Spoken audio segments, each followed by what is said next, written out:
नमस्कार, माझे नाव अर्चना रतन आव्हाड. कल्याण पूर्वेमध्ये जी घटना घडलेली आहे आपल्या दादांसोबत मला दादांबद्दल एकच बोलायचं आहे. जे 2009 पासून आमदार आहे आणि त्यांनी कधीही कोणाबद्दल वाईट चितवलेलं नाही आणि सर्व गोरगरिबांसाठी ते नेहमी धावत आलेले आहे. ज्यावेळेस कोणावरही काही संकट येऊ द्या, दादांना एक कॉल केला तरी दादा येतात. कल्याण वेस्टमध्ये शिवसेनेमध्ये जे नगरसेवक त्यांच्या बाजूला माझ्या मावशीची मुलगी राहिली होती, तर तिचे एका बिल्डरकडे पैसे अडकले होते.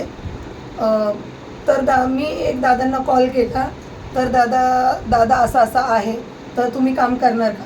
तर दादा बोलले काय आहे या ऑफिसमध्ये. ज्यावेळेस मी माझ्या मावशीच्या मुलीला दादांकडे घेऊन गेली, तर ती मला बोलते, अरे तुमचे आमदार माझं काम कसं करणार, मी वेस्टला राहते.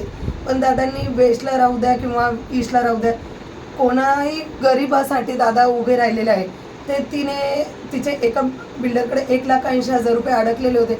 दादांनी एका कॉलमध्ये त्यांना फोन केला, दुसऱ्या दिवशी अकाउंटला पूर्ण 1,80,000 रुपये आले आणि त्या महिलेच्या डोळ्यामध्ये जे अश्रू होते ते म्हणजे दादांबद्दल त्यांना खूप अभिमान वाटला. कारण की त्या कल्याण वेस्टमध्ये राहणारी महिला, त्यांच्या आमदारांनी पण त्यांचं म्हणणे ऐकले नाही किंवा त्यांच्या नगरसेवकनी पण ऐकले नाही आणि आपले दादा आपल्या विधानसभेमध्ये कल्याण पूर्वेचे आमदार असतानाही सुद्धा त्या महिलेचे काम केले.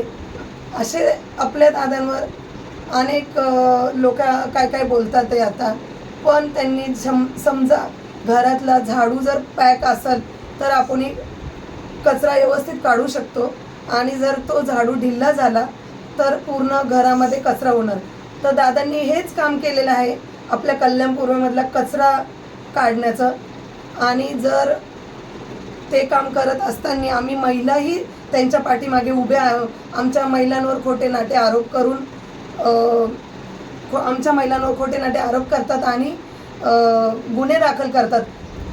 आम्हाला आमच्या दादांनी एवढी शिकवण दिली आहे की समोरचा कसाही वागो, आपल्याशी आपण नेहमी सदैव चांगलं वागायचं, चांगलं राहायचं आणि आम्ही आमच्या दादांना सपोर्ट करणार.